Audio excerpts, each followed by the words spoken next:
Fala também de Paulinho, de novo fora e por longo período no Palmeiras.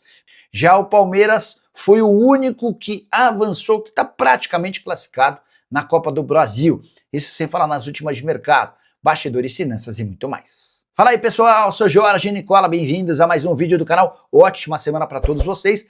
E essa história de que João Paulo Sampaio pode trocar a gerência de base do Palmeiras pelo Vasco da Gama, por enquanto não passa de uma grande especulação. Nas redes sociais tem muito torcedor do Palmeiras demonstrando preocupação com tal possibilidade. Vale a lembrança de que antes de a Leila Pereira deixar a presidência do Palmeiras em dezembro do ano que vem, isso está completamente descartado. Mas, se a Leila de fato assumir um cargo dentro do Vasco, acho natural que ela tente levar o gerente da base alviverde. A Leila Pereira confia demais no trabalho do João Paulo Sampaio, até por isso fez com que o João Paulo recusasse propostas para trabalhar em times profissionais grandes do futebol brasileiro, seguindo como gerente da base alviverde. Alguns movimentos recentes também corroboram com essa especulação. A Sportingbet, patrocinadora master do Palmeiras, acaba de se tornar patrocinadora master do Vasco. André Sica, responsável pelo departamento jurídico do Palmeiras há bastante tempo, representa a família Lamacchia nas tratativas com a SAF. O Marcos Lamacchia, enteado da Leila, é quem está comprando a SAF Cruz Maltina, mas com um aporte financeiro do pai dele, o Zé Roberto Lamacchia, marido de Leila Pereira e também dono da Crefisa. Diante desses cenários, repito, não passa de uma especulação, mas eu não descartaria que, se a Leila fosse para o Vasco, tentasse a contratação do cara que revolucionou a base do Palmeiras. João Paulo Sampaio foi responsável, por exemplo, pelas vendas que já ultrapassaram 2 bilhões de reais nos últimos 10 anos de atletas formados na base alviverde. Só para completar, registrar que o Vasco recebeu nos últimos dias a devolução de Guilherme Estrela, meia que estava no CRB. O jogador não faz parte dos planos do Vasco e deve ser emprestado assim que pintar outra oportunidade. E o Palmeiras é o único classificado para as quartas de final da Copa do Brasil. Será muita ousadia da minha parte, depois da vitória do Verdão por 3-0 contra o Fortaleza, colocar o Palmeiras na próxima fase? Com a lembrança de que o Palmeiras enfrenta o Fortaleza não no Castelão, no jogo de volta, mas sim na Arena Pantanal. O Fortaleza havia vendido o mando de campo. No jogo de ida, nesse domingo, no estádio do Palmeiras, Maurício, John Arias e Flaco Lopes marcaram os gols da vitória por 3-0. Já o Paulinho foi a única preocupação alviverde. O atleta foi poupado por conta de dores e deve ser submetido a exames nesta segunda-feira. Todos os outros jogos dessa fase de oitavas de final da Copa do Brasil apresentaram empates, exceção a vitória do Inter por 2-0 contra o Corinthians. Jogando na noite desse domingo no Beira-Rio, o Inter voltou a fazer boa partida, como já havia conseguido contra o Flamengo. Primeiro tempo equilibrado de 0-0. Na etapa final, Matheus Bahia, de perna direita, ele lateral esquerdo, abriu o placar, e Alan Patrick, em cobrança de pênalti, deu números finais ao jogo.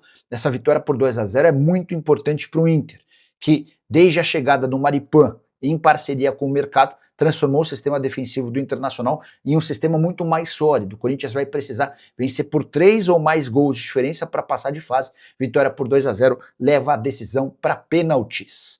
Os outros 5 jogos, como eu já havia contado, todos com empates, e a maioria deles sem gols. Foi assim, por exemplo, com Chapecoense e Cruzeiro, em Chapecó 0-0, Vasco e Fluminense, Rio de Janeiro, sábado 0-0, Atlético Mineiro e Juventude. Na Arena MRV, o Atlético em casa empatou com o time da segunda divisão, além de Santos e Remo. O único empate com gols, Mirassol e Grêmio se enfrentaram no interior de São Paulo com um empate em 1-1.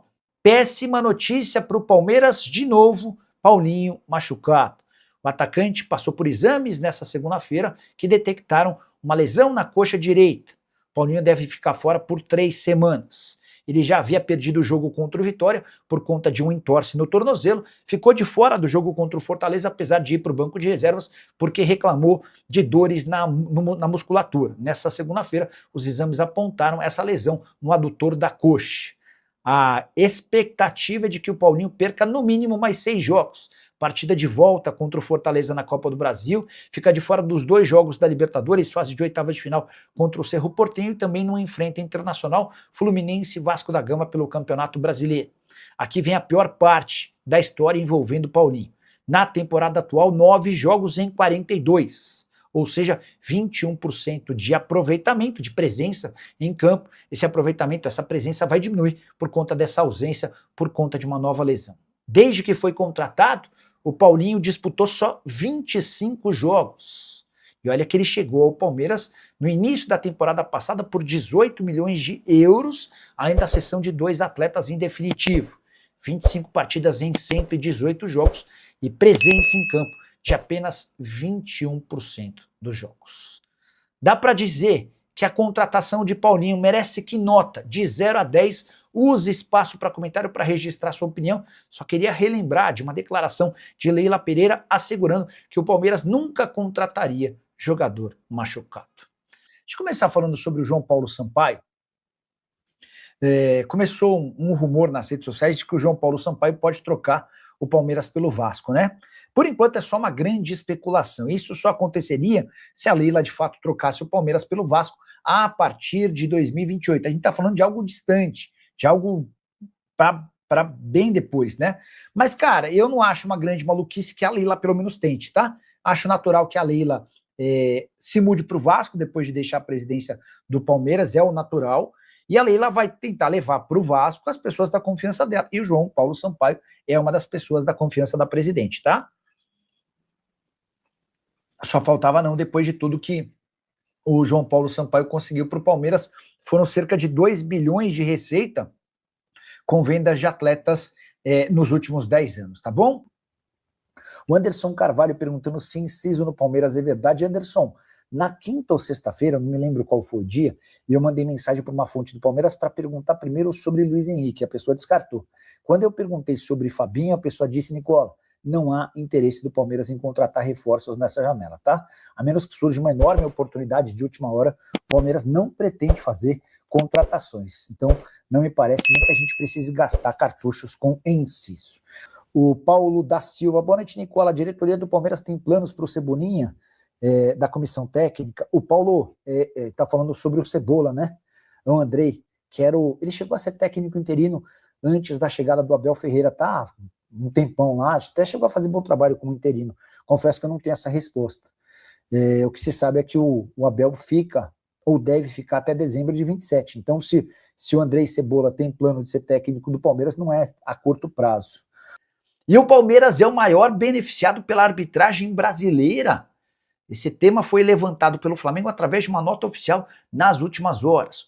O rubro-negro se baseou em estatísticas divulgadas pelo GE para tentar provar que o Palmeiras tem sido beneficiado. Esse levantamento se baseia desde a implementação do VAR em 2020 até o Campeonato Brasileiro de 2026. Segundo a nota do Flamengo, o Palmeiras é o clube com maior número de decisões alteradas a seu favor pelo VAR, são 65. O Palmeiras é também o clube com o menor número de decisões contrárias entre os principais clubes do país, 47. E é dono do maior saldo positivo de decisões do VAR entre acertos e erros, entre decisões alteradas e desfavoráveis, são 18 decisões a favor do Palmeiras. Segundo a nota do Flamengo, o Palmeiras ainda lidera o número total de intervenções do VAR. Somente em 2026 o Palmeiras é o quinto time que mais precisa cometer faltas para receber cartão. Palmeiras, através das suas redes sociais, se defendeu e contra-atacou o Flamengo. Eu queria muito saber a sua opinião sobre essa treta pública entre Flamengo e Palmeiras. Como é que você vê essa questão do Flamengo abrindo números que são relacionados a estatísticas de VAR, acusando o Palmeiras de ser beneficiado, e o Palmeiras tendo de responder? Use o espaço para comentário e já mete a sua colher nesse assunto, beleza? Rapaziada boa, mais um giro de notícias exclusivos e atualizados do mercado da bola do Verdão nesta terça-feira, com muita agitação do mercado da bola. Muito obrigado a todos vocês, um grande abraço, até o próximo vídeo.